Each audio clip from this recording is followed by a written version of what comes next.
Then Pilate therefore took Jesus and scourged him. The soldiers plaited a crown of thorns and put it on his head. They put on him a purple robe, and said, Hail, King of the Jews! And they smote him with their hands.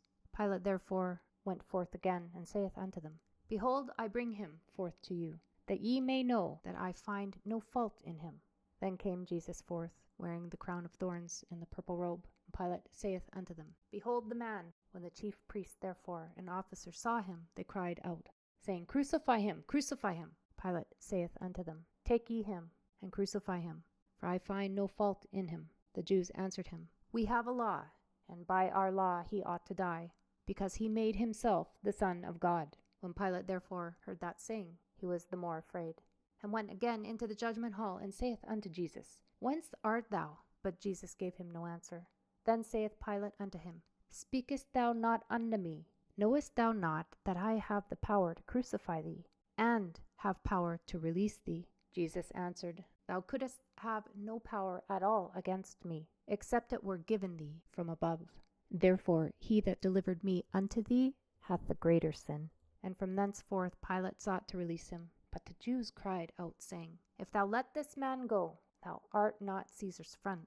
Whosoever maketh himself a king speaketh against Caesar. When Pilate therefore heard that saying, he brought Jesus forth, and sat down in the judgment seat in a place that is called the Pavement, but in the Hebrew, Gabbatha. And it was the preparation of the Passover, and about the 6th hour.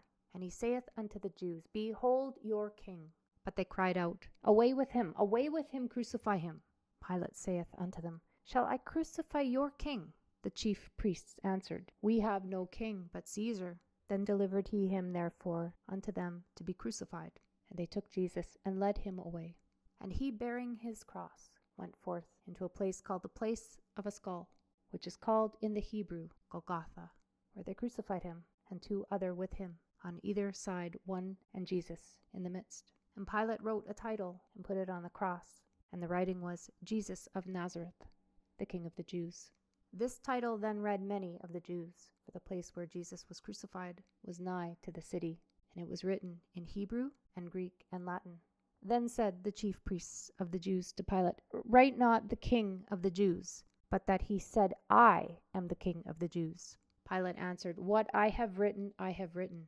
Then the soldiers, when they had crucified Jesus, took his garments, and made 4 parts, to every soldier a part, and also his coat. Now the coat was without seam, woven from the top throughout.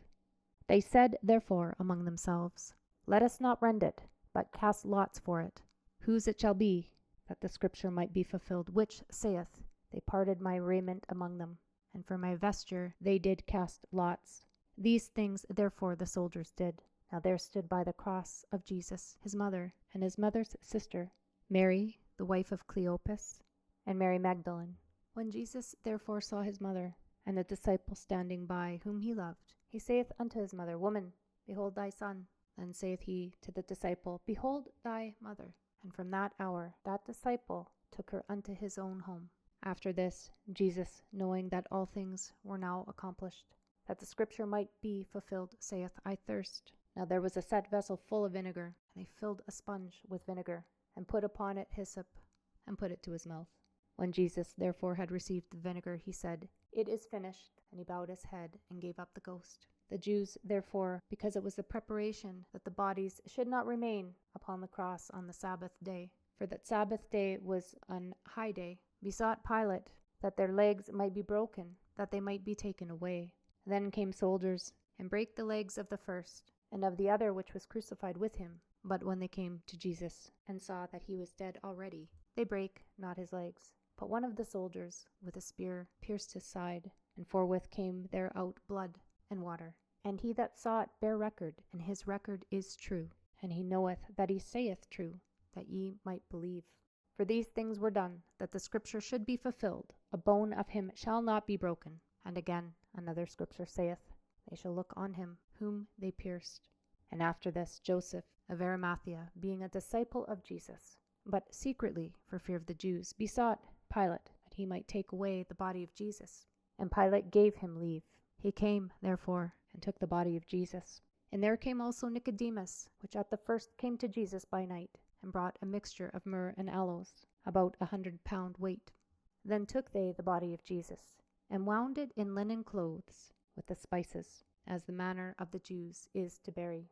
Now in the place where he was crucified there was a garden, and in the garden a new sepulchre, wherein was never man yet laid. There laid they Jesus, therefore, because of the Jews' preparation day, for the sepulchre was nigh at hand.